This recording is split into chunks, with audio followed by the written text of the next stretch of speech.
আসসালামু আলাইকুম। গল্প ভাই মুনিম চ্যানেলে আজকে আপনাদেরকে পড়ে শোনাবো হুমায়ুন আহমেদের উপন্যাস নিশিথিনী। আজ শুনবেন এই গল্পের দ্বিতীয় পর্ব। এবার যখন ফিরোজ ভাই বেড়াতে এলো, আমার মোটেও ভালো লাগেনি।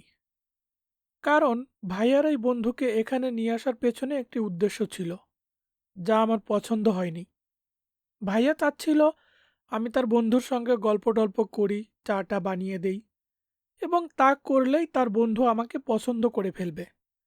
আমার শারীরিক ত্রুটি তার চোখে পড়বে না, আমার একটি ভালো বিয়ে হবে। ভাইয়ার ধারণা তার এই বন্ধু পৃথিবীর সেরা মানুষদের একজন। মার কাছ থেকে এসব শুনে আমার খুব মন খারাপ হলো। একটি ছেলেকে ভুলিয়ে ভালিয়ে বিয়ে করতে হবে কেন? বিয়েটা কি এতই জরুরি? আমি ভাইয়াকে ডেকে নিয়ে বললাম, আমি কখনো কোনো অবস্থাতেই তোমার এই বন্ধুর সামনে যাব না। ভাইয়ার চোখ লাল করে বলল, যেতেই হবে। আমি শান্ত গলায় বললাম, এটা নিয়ে তুমি যদি জোর খাটাও, আমি তাহলে মরে যাব। ভাইয়া চুপ করে গেল। আমি শান্ত ধরনের মেয়ে, কিন্তু ছোটবেলা থেকেই ভয়ঙ্কর জেদি। ভাইয়া তা খুব ভালোই জানে। সে আমাকে ঘাঁটালো না। আমি ভেতরের বাড়িতে থাকতে লাগলাম। ভুলেও বাইরে পা বাড়াই না। তবু একদিন সন্ধ্যায় দেখা হয়ে গেল। ফিরোজ ভাইকে দেখে মনে হলো তিনি খুব অবাক হয়েছেন।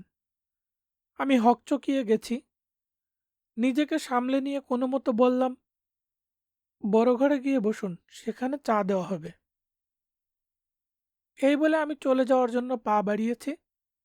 পোলিওর জন্য আমার এক পায়ে কোনো জোর নেই, কাজেই উল্টে পড়ে গেলাম। ফিরোজ ভাই আমাকে টেনে তুললেন।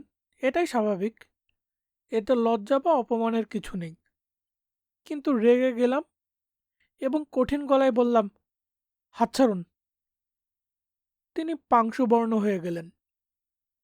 আমার হাত ছেড়ে দ্রুত সিঁড়ি বেয়ে উপরে উঠে গেলেন। মিসির আলি এই চিঠিটা অনেকবার পড়েছেন এবং প্রতিবারই তার মনে হয়েছে চমৎকার একটি চিঠি, আন্তরিক এবং কোনো ভান নেই। একজন মানুষ সবচেয়ে বেশি ভান করে তার চিঠিতে। যে এই ভানের উপরে উঠে আসতে পারে, তাকে তার প্রাপ্য সম্মান দিতে হয়। সুন্দরী একটি মেয়ের মনটাও বোধহয় সুন্দর হয়।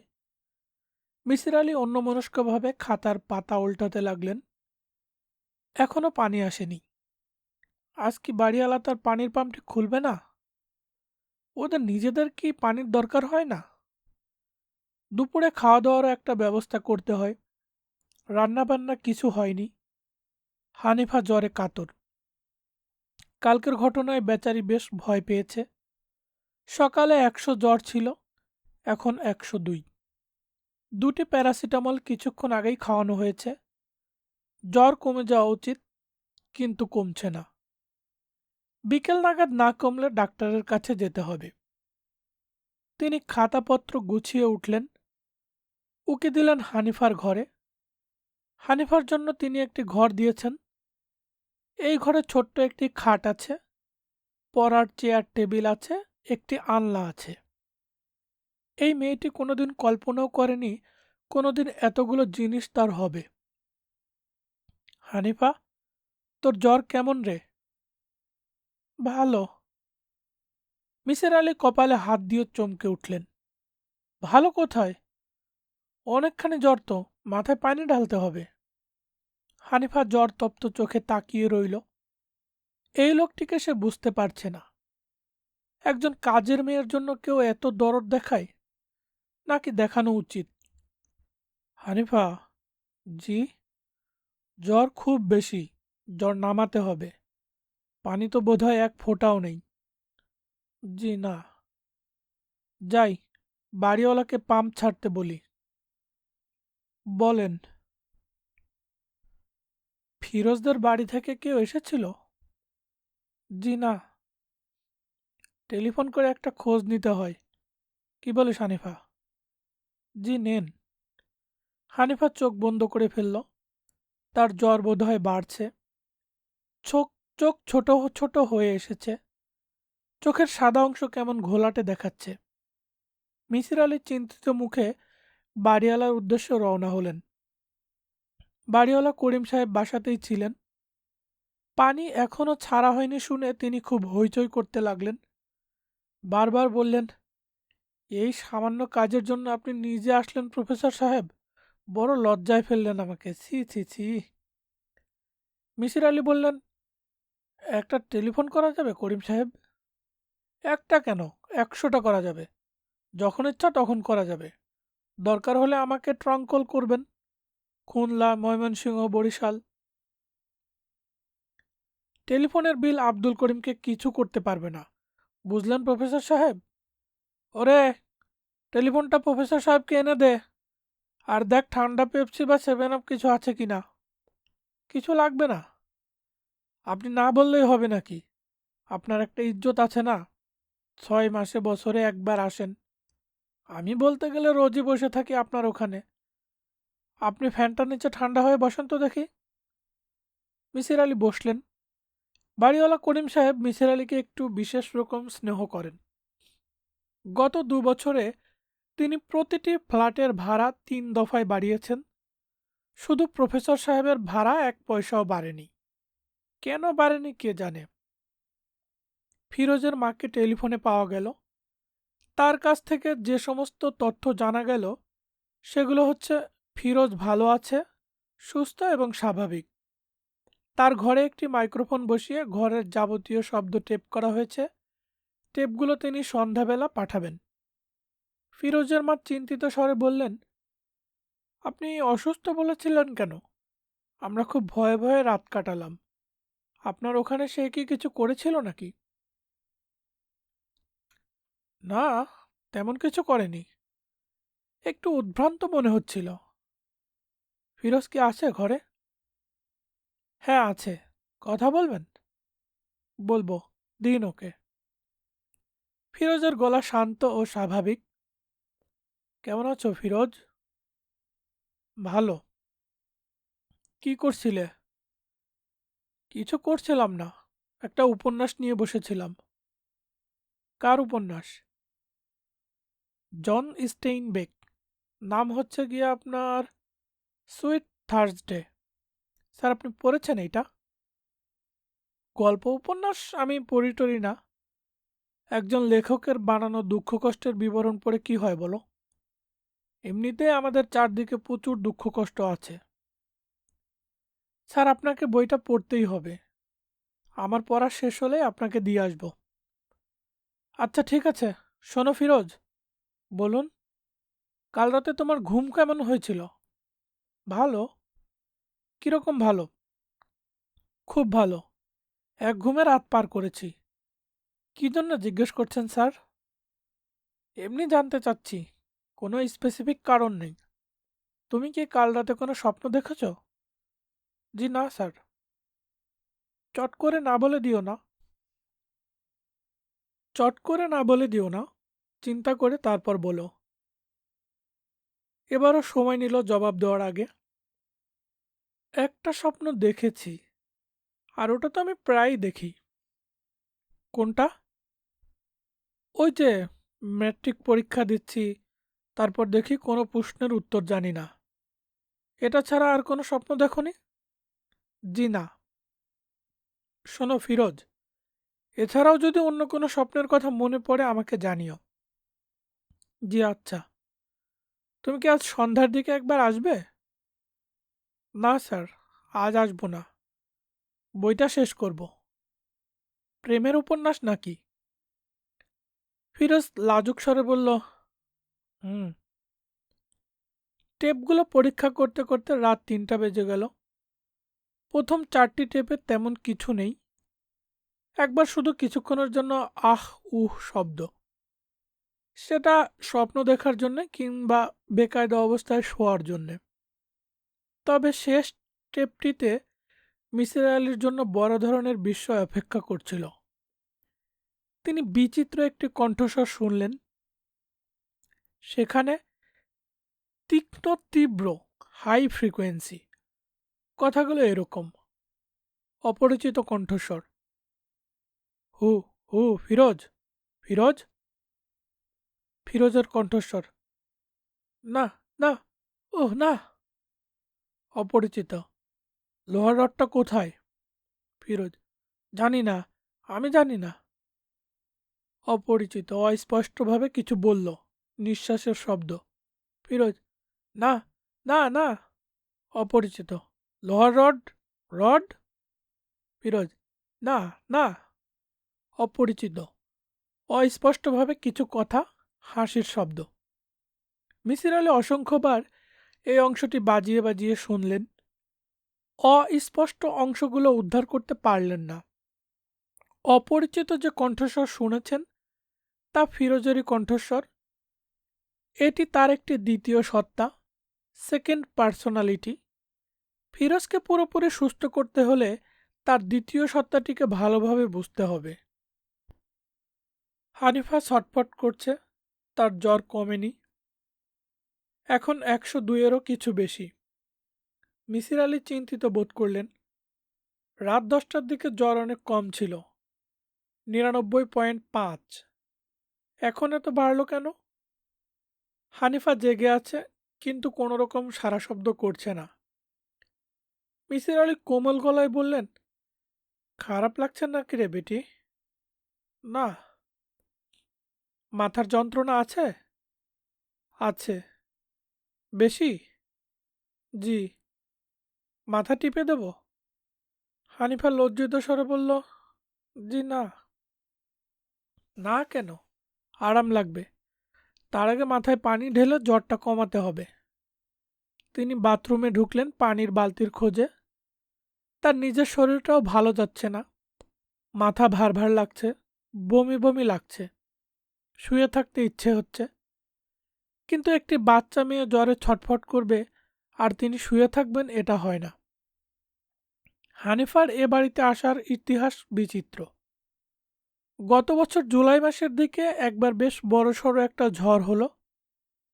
রাত 1টায় জেগে উঠে দেখেন দড়াম দুরুম শব্দে জানালার পাট আছড়ে পড়ছে, বৃষ্টির ছাঁটে ঘর ভেসে যাচ্ছে, ইলেকট্রিসিটি নেই, চারদিক অন্ধকার, মোটামুটি একটি ভয়াবহ অবস্থা।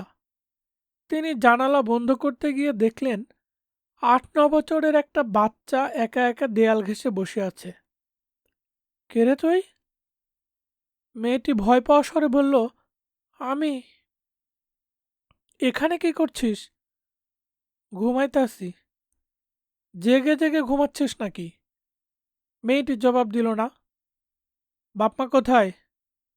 তোর বাবা মা নাই? আত্মীয় স্বজন কেউ নাই? না। তুই কি এরকম একা একা মানুষের বারান্দায় ঘুমোস নাকি? মেয়েটি জবাব দিল না। মিসির আলি বললেন, ভয় লাগছে না তোর? না। বলিস কি? নাম কি তোর? হানিফা। আয় ভেতরে আয়। ইস, ভিজে জবজবা হয়ে গেছিস তো। মিসির আলি হারিকেন জ্বালিয়ে তাকালেন মেয়েটির দিকে। ছেলেদের মতো ছোট ছোট করে চুল কাটা, আদুরে একটা মুখ। তোর বাপের নাম কি? জানি না। বলিস কি? মার নাম? জানি না। তোর হাতে কি? মুঠোর ভেতর কি আছে? হানিফা মুঠি খুলল, ভাঙতি পয়সা। ভিক্ষা করে পেয়েছিস? হুম। মিসির আলি গুনলেন, 2 টাকা 30 পয়সা। এই বিশাল পৃথিবীতে আগামীকাল এই মেয়েটি যাত্রা শুরু করবে 2 টাকা 30 পয়সা, একটা নোংরা ফ্রক এবং একটা তালি দেওয়া প্যান্ট নিয়ে। কোনো মানে হয়? তিনি একটি শুকনো লুঙ্গি বের করলেন, গম্ভীর গলায় বললেন, কাপড় বদলে এটা পরে ফেল, নিউমোনিয়া বাঁধাবি তো। ওই ঘরে একটা বিছানা আছে, ওখানে গিয়ে শুয়ে থাক। মিসির আলি ভেবেছিলেন সকাল হলেই সে চলে যেতে ব্যস্ত হয়ে যাবে। একবার যাযাবর জীবনযাত্রায় অভ্যস্ত হয়ে গেলে বন্ধন আর ভালো লাগে না। কিন্তু হানিফা সকালবেলা চলে যাবার কোনো রকম লক্ষণ দেখালো না, এমনভাবে ঘুরতে লাগলো যেন এই বাড়িটি তার। হানিফার প্রতি সমাজের যে দায়িত্ব ছিল, মিসির আলি তা পালন করেছেন। নিজেই তাকে পড়তে শিখিয়েছেন, যোগ ভাগ গুণ শিখিয়ে নিয়ে গেছেন স্কুলে ভর্তি করাবার জন্য। কেউ ভর্তি করাতে রাজি হয়নি, এত বড় মেয়েকে ক্লাস 1-এ অ্যাডমিশন দেওয়া সম্ভব নয়। তিনি হানিফাকে বলেছেন, ঠিক আছে, তুই ঘরে বসেই পড়াশোনা চালিয়ে যা। যথাসময়ে প্রাইভেটে দিয়ে তোকে ম্যাট্রিক দেওয়া হবে। আমি নিজে তো সব সময় দেখতে পারি না, একজন মাস্টার রেখে দেব। শেষ রাতের দিকে হানিফার জ্বর কমে এলো, শরীর ঘামতে লাগলো। সে বিড়বিড় করে নানান কথা বলতে লাগলো। মেয়েটির বিড়বিড় করে বলা কথাগুলো থেকে মিসির আলী বড় ধরনের একটি আবিষ্কার করলেন। তার বিস্ময়ের সীমা রইল না। এই প্রসঙ্গে যথাসময়ে বলা হবে। সাইকোলজি বিভাগের সভাপতি ডক্টর সাইদুর রহমানের মেজাজ সকাল থেকেই খারাপ। মেজাজ খারাপের প্রধান দুটি কারণের একটি হচ্ছে, সুইডেনে একটি কনফারেন্সে তার যাবার খুব শখ ছিল, কিন্তু আমন্ত্রণ আসেনি। তিনি চেষ্টা তদবিরের তেমন কোনো ত্রুটি করেননি। যেখানে একটি চিঠি দেওয়ার দরকার, সেখানে তিনি ৩টি চিঠি দিয়েছেন। প্রফেসর নোয়েল বার্গকে বাংলাদেশের হস্তশিল্পের নমুনা হিসাবে একটি চটের ব্যাগ পাঠিয়েছেন, যেটা কিনতে তার ৩০০ টাকা লেগেছে। রাজশাহীতে তৈরি খুব ফ্যান্সি ধরনের ব্যাগ। প্রফেসর নোয়েল বার্গ একটি চিঠিতে ব্যাগের জন্য ধন্যবাদ জানিয়েছেন, কিন্তু বহু প্রতীক্ষিত নিমন্ত্রণের চিঠি পাঠাননি। সাইদুর রহমান সাহেবের মেজাজ খারাপের দ্বিতীয় কারণটি হচ্ছে মিসির আলী সংক্রান্ত সমস্যা। মিসির আলী লোকটিকে তিনি মনে প্রাণে অপছন্দ করেন। পার্ট টাইম টিচার হিসেবে মিসির আলীর অ্যাপয়েন্টমেন্টের বিপক্ষে তিনি গুরুত্বপূর্ণ ভূমিকা পালন করেছিলেন। লাভ হয়নি, অ্যাপয়েন্টমেন্ট হয়েছে, এবং অ্যাপয়েন্টমেন্টের সময় ভাইস চ্যান্সেলর সাহেব বলেছেন কোনো পোস্ট অ্যাডভার্টাইজ হওয়া মাত্র তাকে নেওয়া হবে। সাইদুর রহমান সাহেব গত ২ বছরে কোনো পোস্ট অ্যাডভার্টাইজ হতে দেননি। অ্যাডহক ভিত্তিতে একজনকে অ্যাপয়েন্টমেন্ট দিয়েছেন। তার ধারণা ছিল অ্যাডহক অ্যাপয়েন্টমেন্টের জন্য মিসির আলী হইচই করবেন, কিন্তু মিসির আলী কিছুই করেননি। এটাও একটা রহস্য। এই লোকটির কি জীবনে উন্নতি করবার কোনো রকম ইচ্ছা নেই, না সবটাই তার ভান? মিসির আলীর উপর আজ ভোরবেলায় তার রাগ চরমে উঠেছে, কারণ তিনি দেখেছেন সুইডেন থেকে মিসির আলীর নামে একটি খাম এসেছে। তার ধারণা এটা কনফারেন্সের নিমন্ত্রণপত্র, কারণ প্রেরকের নামের জায়গায় প্রফেসর নোয়েল বার্গের নাম আছে। প্রফেসর নোয়েল বার্গ হচ্ছেন কনফারেন্সের আহ্বায়ক। সাইদুর রহমান সাহেব অফিসে খোঁজ নিলেন মিসির আলী এসেছেন কিনা। জানা গেল তিনি এসেছেন, কাজেই সুইডেনের সেই খাম নিশ্চয়ই খোলা হয়েছে। সাইদুর রহমান সাহেব হেড ক্লার্ককে বললেন, মিসির আলী সাহেবের সঙ্গে যদি দেখা হয় তাহলে বলবেন আমি খোঁজ করছিলাম। জি আচ্ছা স্যার। তাকে তো খুঁজেই পাওয়া যায় না। ডিপার্টমেন্টে আসেন না নাকি? ক্লাস না থাকলে আসেন না। গতকাল এসেছিলেন? জি, গতকাল এসেছিলেন। একজন ছাত্রের ঠিকানা খুঁজে বের করার জন্য খুব হইচই করলেন। তাই নাকি? জি স্যার, নীলুফার ইয়াসমিন। সে ১.৫ বছর ধরে ইউনিভার্সিটিতে আসে না। এখন তার ঠিকানা খোঁজার জন্য যদি অফিসের সব কাজকর্ম বন্ধ রাখতে হয়, তাহলে তো মুশকিল। কাজকর্ম বন্ধ রাখতে হবে কেন? এসব পার্সোনাল কাজের জন্য তো অফিস না। আপনি স্ট্রেইট বলে দেবেন। জি আচ্ছা স্যার। তাছাড়া একজন টিচার ছাত্রী ঠিকানার জন্য ব্যস্ত হবে কেন? এইসব ঠিক না। নানান রকমের কথা উঠতে পারে। মিসির আলী ভেবেই পেলেন না ইউনিভার্সিটির একজন ছাত্রীর ঠিকানা বের করা এত সমস্যা হবে কেন। অফিসে নেই। অফিস থেকে বলা হলো সমস্ত রেকর্ডপত্র ডিন অফিসে। ডিন অফিসে গিয়ে জানলেন রেকর্ডপত্র আছে রেজিস্ট্রার অফিসে। রেজিস্ট্রার অফিসে যে কেরানি সে এসব ডিল করে। ২ ঘন্টা অপেক্ষা করেও তার দেখা পাওয়া গেল না। সকালবেলা সে নাকি এসেছিল, চা খেতে গিয়েছে। মিসির আলী রেজিস্ট্রার অফিসের ক্যান্টিনেও খুঁজে এলেন, দেখা পাওয়া গেল না। আবার আসতে হবে আগামীকাল। ডিপার্টমেন্টে ফিরে এসে শুনলেন সাইদুর রহমান সাহেব তাকে খোঁজ করছেন। মিসির আলী বিস্মিত হলেন। সাইদুর রহমান সাহেব তাকে পছন্দ করেন না, বড় রকমের প্রয়োজনেও তার খোঁজ করেন না। আজ করছেন কেন? সালাম আলাইকুম স্যার। ওয়ালাইকুম সালাম। আপনি কি আমার খোঁজ করছিলেন? বসুন মিসির আলী সাহেব। আছেন কেমন? ভালো। মিসির আলি বসলেন।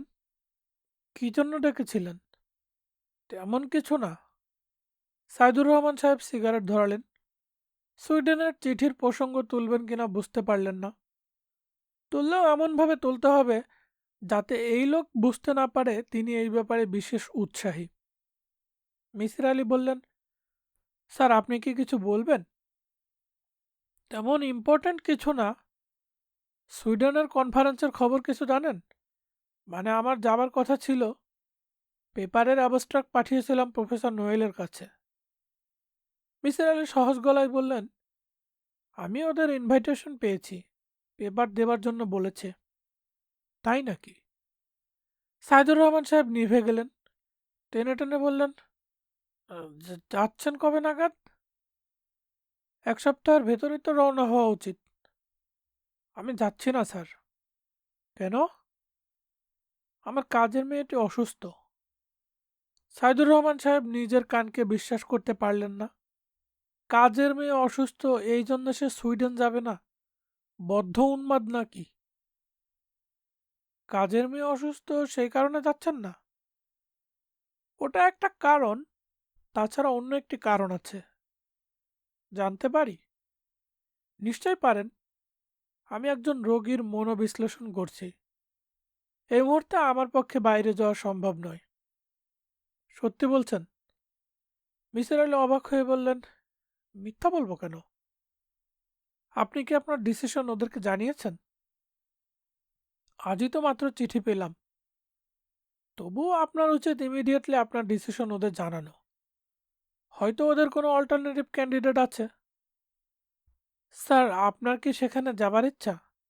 ইচ্ছা থাকলে বলেন। বলবো মানে? আপনি কি করবেন? নোয়েল আমার বন্ধু মানুষ। ইংল্যান্ডে আমরা একসঙ্গে ছিলাম। আমার 3টা পেপার আছে, যেখানে নোয়েল হচ্ছেন একজন কো অথর। আপনার বোধহয় চোখে পড়েনি। সাইদুর রহমান সাহেবের মুখ তেতো হয়ে গেল। তিনি বিরক্ত স্বরে বললেন, সুইডেন কি একটা যাওয়ার মতো জায়গা? সেখানে কি আছে বলুন? দেখার কিছু আছে? কিছুই নেই। একটা ফালতু জায়গা। দেখা দেখি তো ইম্পর্টেন্ট নয়, সেমিনারটাই প্রধান। সারা পৃথিবী থেকে জ্ঞানীগুণীরা আসবেন। ওইসব কচকচানি শুনে লাভ হয়? কোনোই লাভ হয় না, শুধু বড় বড় কথা। এটা ঠিক বললেন না। সেখানে যারা আসবেন তারা কথার চেয়ে কাজ অনেক বেশি করেন। বিশেষ করে এমন কিছু লোক আসবেন যাদের দেখলে পুণ্য হয়। আপনিও তো ওদের নিমন্ত্রিত।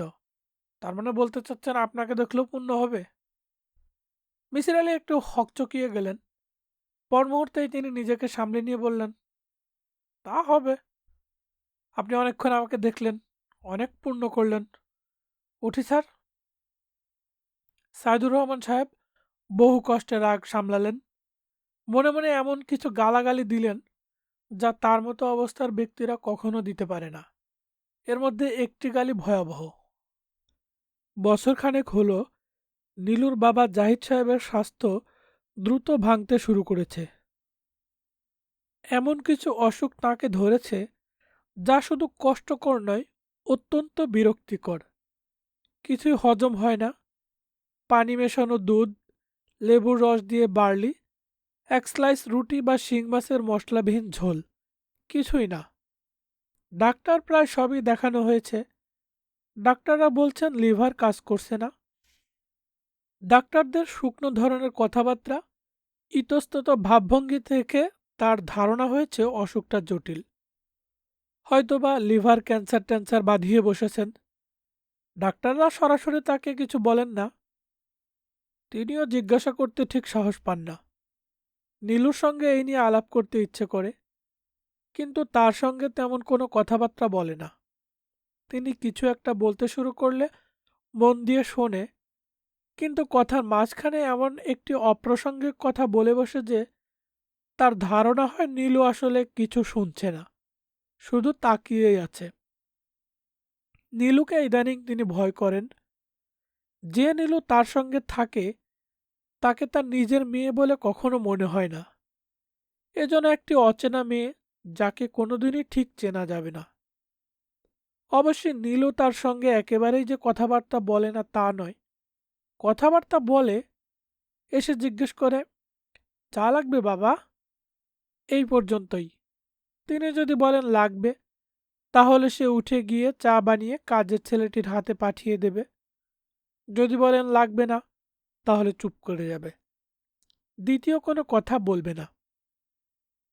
জাহিদ সাহেব আজকাল তার দ্বিতীয় মেয়েটির অভাব খুব অনুভব করেন।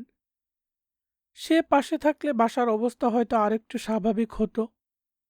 বিলুর বিয়েটা তিনি ভালো দিতে পারেননি, অথচ তখন মনে হয়েছিল কি চমৎকার একটি ছেলে। তিনি বারবার জিজ্ঞেস করেছেন, তুমি দেশে চলে আসবে তো বাবা? বিদেশে সেটেল করবে না তো? আমি আমার মেয়েকে দেশান্তরী করতে চাই না। আমি একা মানুষ, আমি চাই আমার দুটি মেয়ে আমার আশেপাশেই থাকবে।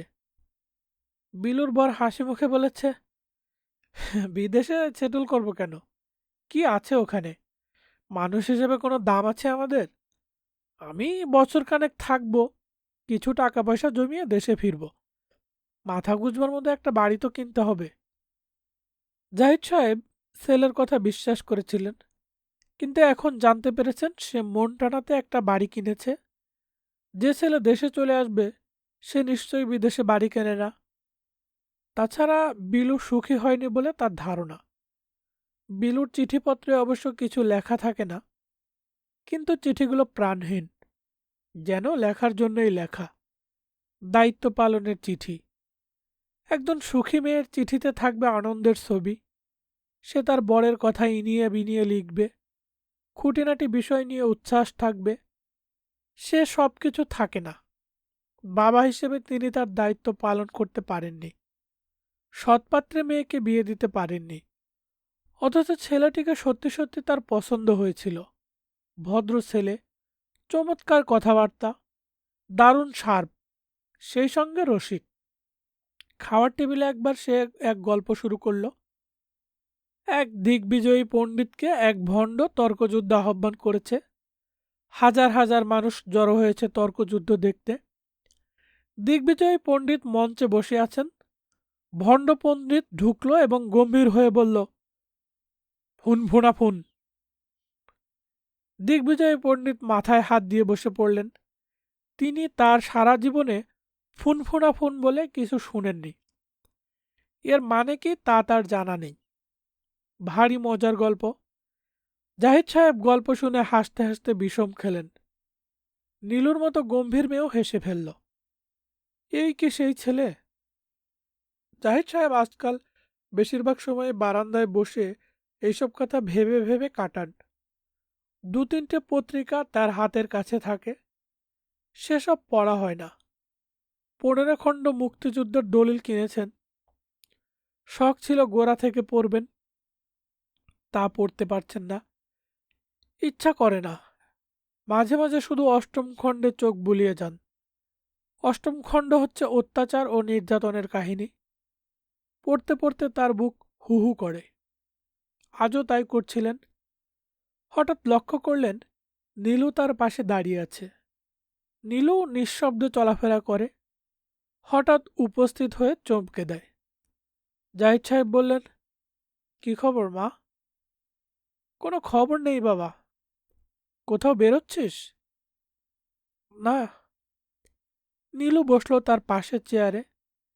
তিনি লক্ষ্য করলেন নীলু বেশ সাজগোজ করেছে। কপালে টিপ, সুন্দর একটি শাড়ি, খোঁপায় ফুল পর্যন্ত দিয়েছে। জাহিদ সাহেব বললেন, তোর স্যার তো আর এলেন না? উনি এসেছিলেন, বাড়ি চিনতে পারেননি। রিক্সা করে আমাদের বাড়ির সামনে দিয়ে দুবার গেলেন। তুই দেখেছিস? নীলু কিছু বলল না। সে দেখেনি, না দেখেই বলেছে। খুবই অস্বাভাবিক ব্যাপার। কিন্তু জাহিদ সাহেব জানেন অস্বাভাবিক হলেও এটা সত্য। নীলু না দেখেই অনেক কিছু বলতে পারে। কেমন করে পারে তা তিনি জানেন না, জানতে চানও না। নীলুর এই অস্বাভাবিক ক্ষমতাকে তিনি ভয় করেন। কোনোদিন ভোরবেলায় নীলু যদি এসে বলে, বাবা আজ তোমার দিনটি ভালো যাবে, আজ বিলুর চিঠি পাবে, তিনি হাসতে চেষ্টা করেন, কিন্তু হাসি ঠিক আসে না। চিঠির সঙ্গে ছবিও পাবে। সুন্দর সুন্দর ছবি পাঠিয়েছে বিলু। তাই নাকি? হ্যাঁ। নীলু হাসে। এই নীলু আগের নীলু নয়। এই নীলুকে তিনি চেনেন না। জাহিদ সাহেব বললেন, তোর স্যার এসেছিলেন, তাকে ডেকে ঘরে আনলি না কেন? উনি নিজেই খুঁজে বের করবেন। আমাদের এই স্যার কোনো জিনিসই মাঝপথে ছেড়ে দেন না। তাই নাকি? হ্যাঁ, খুব ম্যাথডিক্যাল মানুষ। তোমার সঙ্গে তো বাবা ওর সাথে একবার দেখা হয়েছিল। আমার মনে নেই। নীলু হাসতে হাসতে বলল, স্যারটা খুবই আনইমপ্রেসিভ। তার কথা মনে না থাকারই কথা। জাহিদ সাহেব নীলুর গলায় এক ধরনের আবেগ অনুভব করলেন। এই আবেগের কারণ কি? তিনি প্রসঙ্গ পাল্টাবার জন্য বললেন, খুব গরম পড়েছে এবছর। নীলু বলল, প্রতি বছর গরমের সময় তুমি এই কথাটা বলো, আবার শীতের সময় বলো এবছর মারাত্মক শীত পড়েছে। বলো না বাবা? বলি বোধ হয়। আমরা বেঁচে থাকি বর্তমানকে নিয়ে। অতীতের কথা আমাদের কিছু মনে থাকে না। কথাটা কি ঠিক? না, ঠিক নয়। কিছু কিছু অতীত তার কালো সিল শক্ত করে বসিয়ে দেয়। কিছুতেই তা তুলে ফেলা যায় না। নীলুর বিয়ের চেষ্টা করতে গিয়ে তিনি প্রথম তা লক্ষ্য করলেন। যে কোনো আলাপ অল্প কিছু দূর এগোনোর পরই বরপক্ষের লোকজন জানতে পেরে যায় তার এই মেয়েকে ধরে নিয়ে গিয়েছিল একটি বাড়িতে। যে ধরে নিয়ে গিয়েছিল সে একজন ভয়াবহ খুনি। কিন্তু কাউকেই তিনি বিশ্বাস করাতে পারেননি যে সেই খুনি নীলুকে স্পর্শ করতে পারেনি। কোনো এক রহস্যময় কারণে তার মৃত্যু হয়েছিল। পোস্টমর্টেম রিপোর্টে ডাক্তার অবশ্য লিখেছিল মস্তিষ্কে রক্তক্ষরণজনিত কারণে মৃত্যু। কিন্তু জাহিদ সাহেব তা বিশ্বাস করেন না। তিনি জানেন মৃত্যুর কারণ অমীমাংসিত এবং রহস্যময়। সেই রহস্য তার মেয়েকে এখনো ঘিরে আছে। তিনি তা চান না। তিনি তার মেয়ের জন্য একটি সহজ স্বাভাবিক জীবন চান। একটি ছোট্ট সুখী সংসার, দুটি শিশু, তিনি যাদের হাত ধরে পার্কে বেড়াতে যাবেন, বাদাম কিনে দিবেন। একজন হঠাৎ পড়ে গিয়ে ব্যথা পাবে, তিনি কোলে নিয়ে শান্ত করতে চেষ্টা করবেন।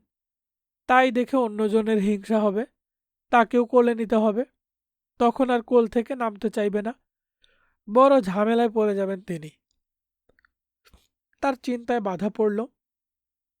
নীলু হেসে উঠল খিলখিল করে, পুরনো দিনের নীলুর মতো।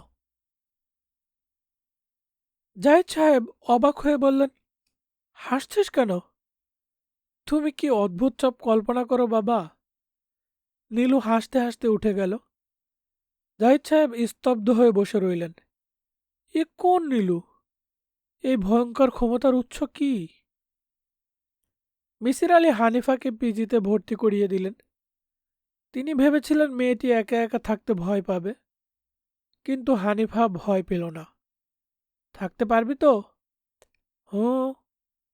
অনেক রকম পরীক্ষা টরীক্ষা করবে ডাক্তাররা, ভয়ের কিছু নেই। আমি ভয় পাই না। তিনি ভেবে দেখলেন মেয়েটির ভয় না পাওয়ারই কথা। যে জীবন শুরু করেছে রাস্তায়, তার আবার কিসের ভয়? হানিফা? জি। আমি দুদিনের জন্য ঢাকার বাইরে যাব, মোহনগঞ্জ যাব। তুই থাকতে পারবি তো? পারবো। দুদিন পরই এসে পড়ব। এর মধ্যে ডাক্তাররা পরীক্ষা টরীক্ষা যা করার করবেন। তাছাড়া আমি আমাদের বাড়িওয়ালাকে বলে যাব, তিনি খোঁজ খবর করবেন। খোঁজ খবরের দরকার নাই। দরকার থাকবে না কেন? দরকার আছে। যাই তাহলে, কেমন?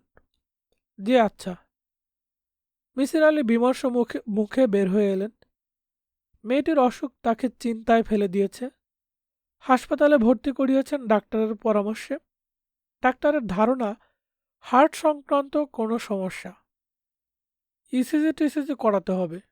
হার্টবিট নাকি খুবই ইরেগুলার। তার ট্রেন রাত ৯টায়। তিনি ঠিক করলেন রওনা হবার আগে পুলিশ কমিশনারের সঙ্গে কথা বলে যাবেন। পুলিশ কমিশনার সাজ্জাদ হোসেন তার কলেজ জীবনের বন্ধু। খুব একটা পরিচয় ছিল না। এখন হয়তো চিনতেই পারবে না। তবু পুরানো পরিচয়ের সূত্র টানা যেতে পারে। গরজটা যখন তার, সাজ্জাদ হোসেন তাকে চিনলেন।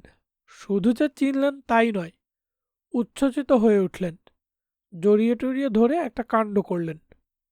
পুলিশের লোকদের মধ্যে এতটা আবেগ থাকে তা মিসির আলি ভাবেননি। তার ধারণা ছিল দিনরাত ক্রাইম নিয়ে ঘাটাঘাটি করতে করতে এরা আবেগশূন্য হয়ে পড়ে, সেটাই স্বাভাবিক। সাজ্জাদ হোসেন বললেন, ফ্যানটার নিচে আগে আরাম করে বস, তারপর বল কি দরকারে এসেছিস। পুলিশের কাছে কেউ বিনা প্রয়োজনে আসে না। তাই নাকি? হ্যাঁ, পুলিশ এবং ডাক্তার, এই দুই ধরনের মানুষের কাছে কেউ বিনা প্রয়োজনে যায় না। এখন তুই বল, কি ব্যাপার? আত্মীয় স্বজন কাউকে পুলিশে ধরেছে? না, সেসব কিছু না। নে, সিগারেট নে, নিশ্চিন্তে খা। ঘুষের পয়সায় কেনা না, নিজের কষ্টে উপার্জিত রোজগার থেকে কেনা। মিসির আলি সিগারেট ধরালেন। সাজ্জাদ বললেন, বিয়ে টিয়ে করেছিস? না। জানতাম করবি না, তুই হচ্ছিস একটা অড বল। আমি বিয়ের পাট চুকিয়েছি 8 বছর আগে, বাচ্চা কাচ্চা কিছু হয়নি, হবেও না।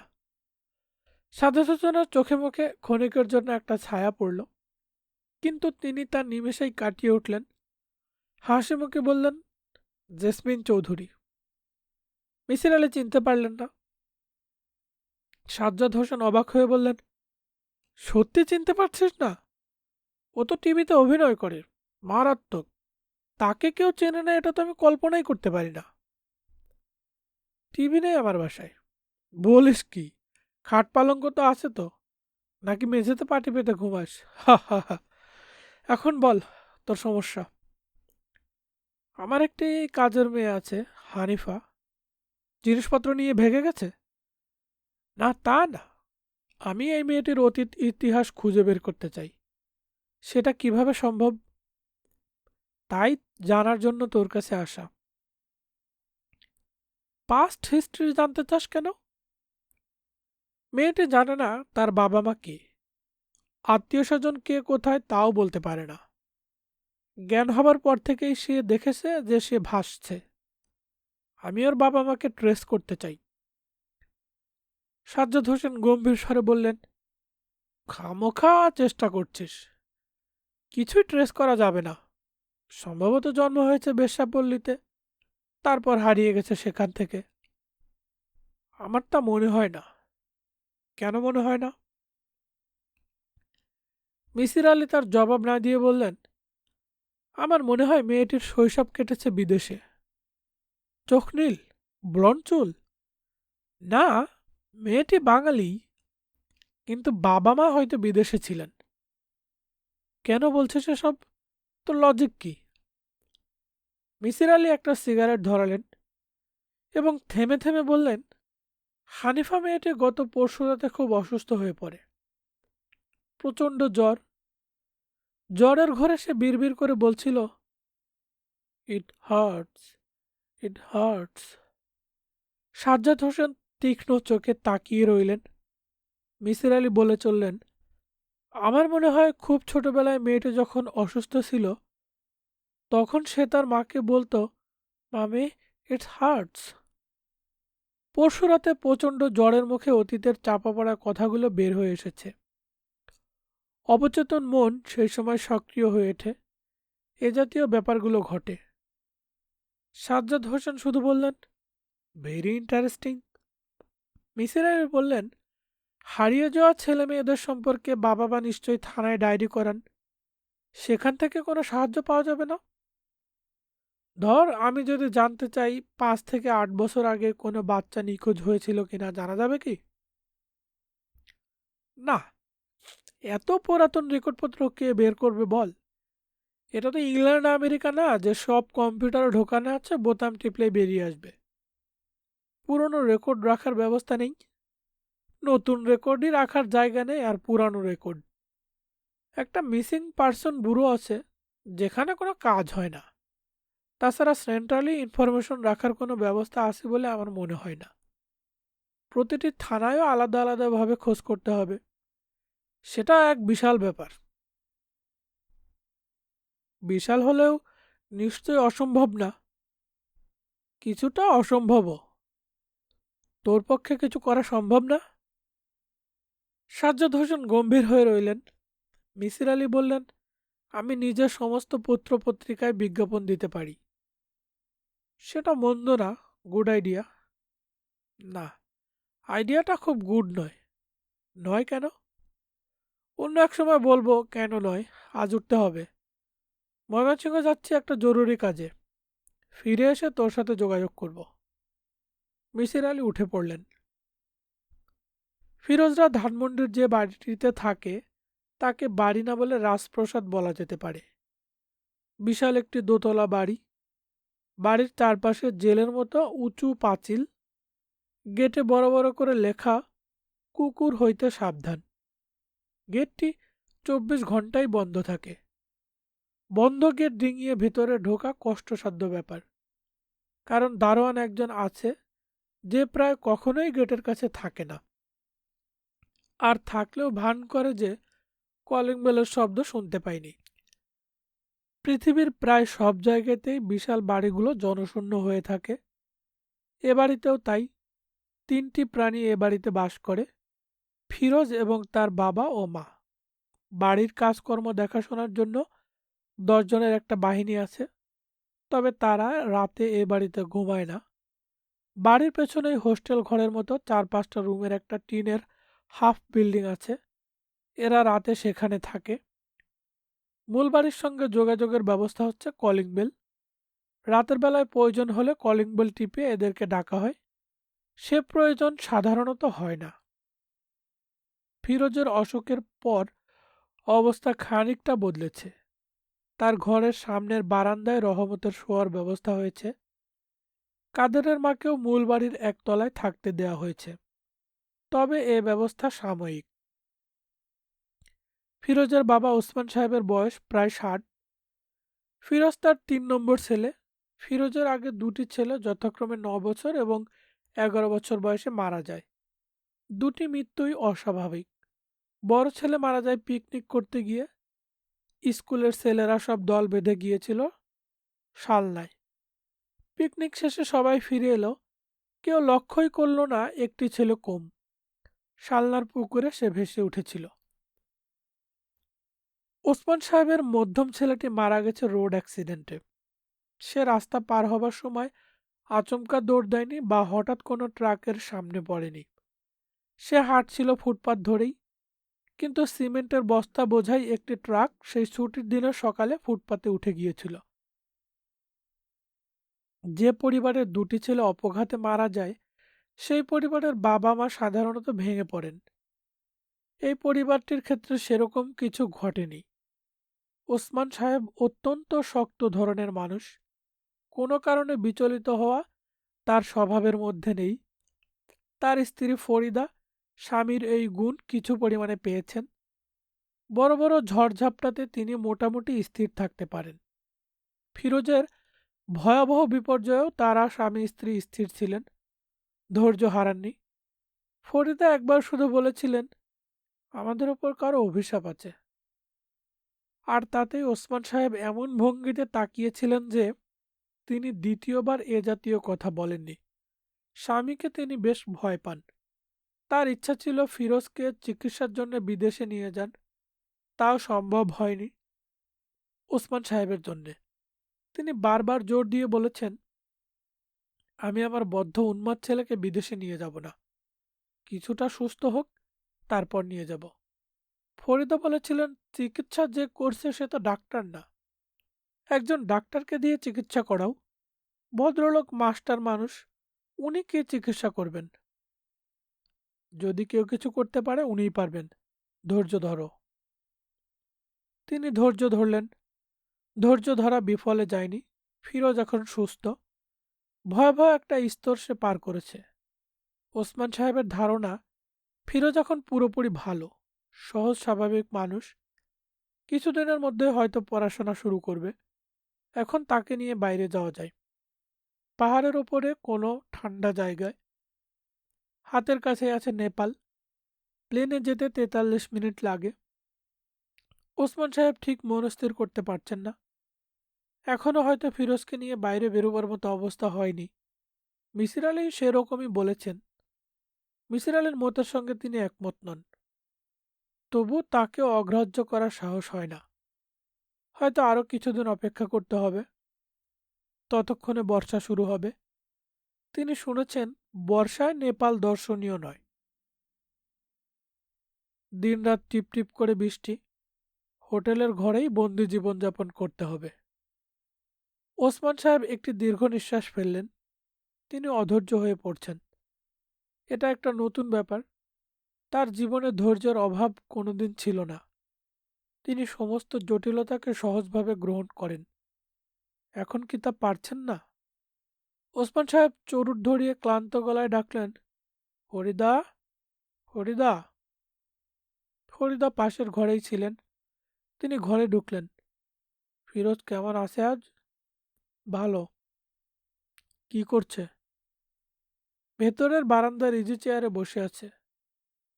শুধু শুধু বসে আছে? না, কি যেন করছে। ডাকবো? ডাকো। ফরিদা ডাকতে গেলেন এবং ফিরে এলেন কাউকে না নিয়ে। ফিরোজ ঘুমাচ্ছে। দুপুর 11টায় কিসের ঘুম? ওসমান সাহেব অত্যন্ত বিরক্ত হলেন। যদিও বিরক্ত হবার কোনো কারণ নেই। জুন মাসের দুপুরবেলায় কারো চোখে ঘুম জড়িয়ে আসাটা অন্যায় নয়।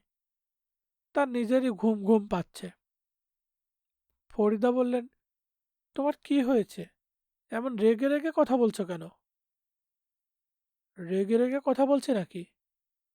হুম, বেশ কয়েকদিন থেকেই লক্ষ্য করছি। অল্পতেই you are losing your temper. তোমার ব্লাড প্রেশার কি বেড়েছে?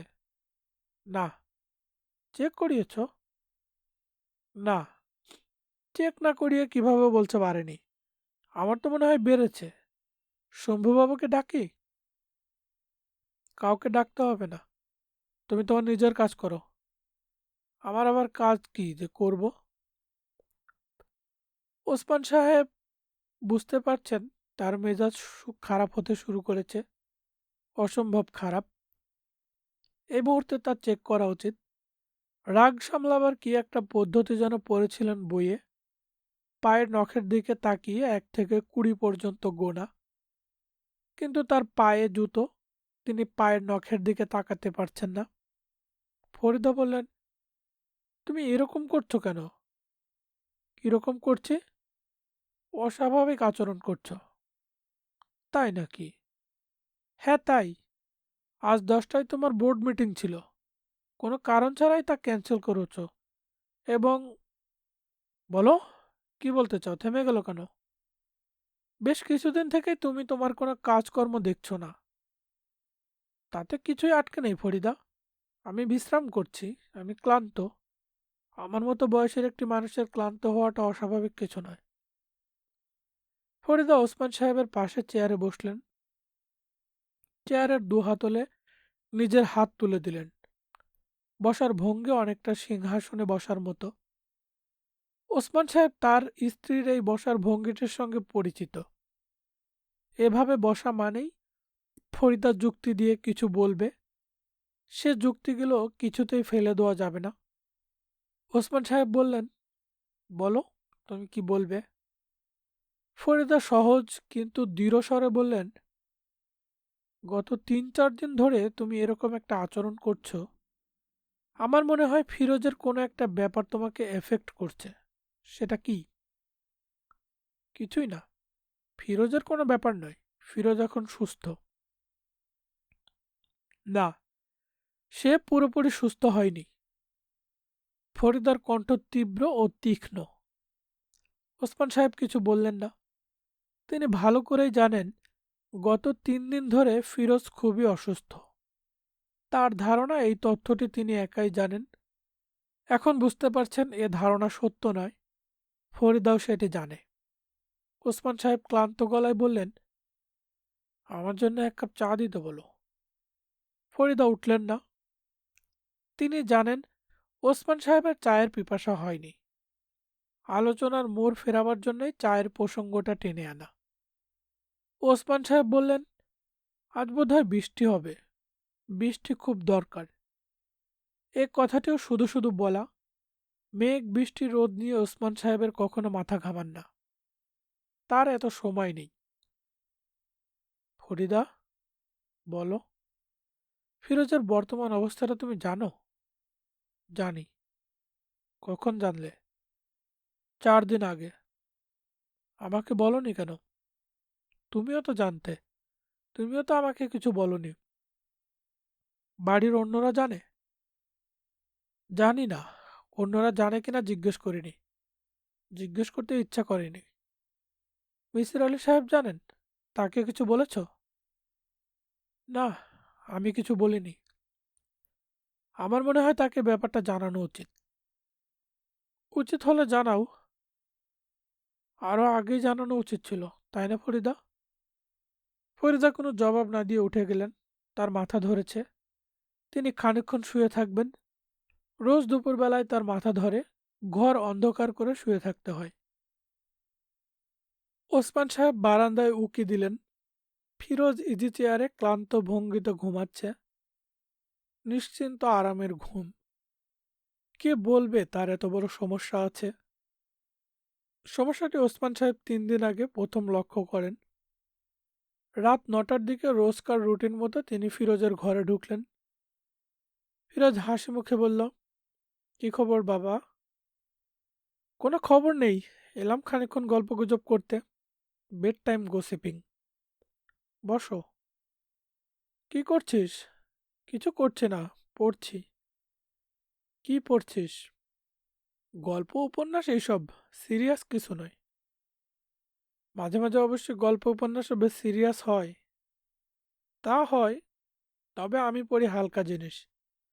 এখন পড়ছি রবীন্দ্রনাথের উপন্যাস নৌকাডুবি। রবীন্দ্রনাথের উপন্যাস হালকা জিনিস? বলিস কি তুই? বেচারা নোবেল প্রাইজ পেয়েছে বলেই যে তাকে ভারী ভারী উপন্যাস লিখতে হবে এমন তো কোনো কথা নেই। ফিরোজ হাসতে শুরু করলো, সহজ স্বাভাবিক হাসি। একজন অসুস্থ মানুষ এরকম ভঙ্গিতে হাসতে পারে না। ওসমান সাহেব নিজেও হাসলেন। ঠিক তখনই একটা জিনিস লক্ষ্য করলেন। ফিরোজের বিছানার উপর 2.5 হাত লম্বা একটি লোহার রড পড়ে আছে। তিনি বিস্মিত হয়ে বললেন, লোহার রডটা এখানে কেন? ফিরোজ তাকালো, কিন্তু কিছু বলল না। কে রেখেছে এটা এখানে? আমি। কেন?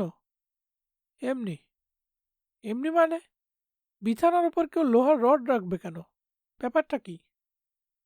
ওসমান সাহেব লক্ষ্য করলেন ফিরোজের মুখ কেমন যেন কঠিন হয়ে আসছে। চোখের দৃষ্টি তীক্ষ্ণ, জল জল করছে। দে আমার কাছে, বাইরে রেখে আসি। না। না মানে? এটা দিয়ে তুই কি করবি? ফিরোজ গম্ভীর গলায় বলল, বাবা, এখন তুমি যাও, আমি ঘুমাবো। তুই ঘুমাবি ভালো কথা, কিন্তু লোহার রড পাশে নিয়ে ঘুমাতে হবে কেন? ঘুমালে অসুবিধা কি? অসুবিধা কিছুই নেই, কিন্তু সবকিছুর একটা কারণ আছে। তুই কারণটা আমাকে বল। না, বলবো না। ওসমান সাহেব অবাক হয়ে তাকিয়ে রইলেন। ফিরোজের চোখ লাল হয়ে উঠছে, কপালে বিন্দু বিন্দু ঘাম, ভারী ভারী নিঃশ্বাস ফেলছে।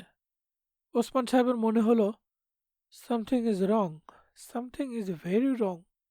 ফিরোজ, জি? রড পাশে নিয়ে ঘুমানোর কারণটা আমাকে বল, প্লিজ।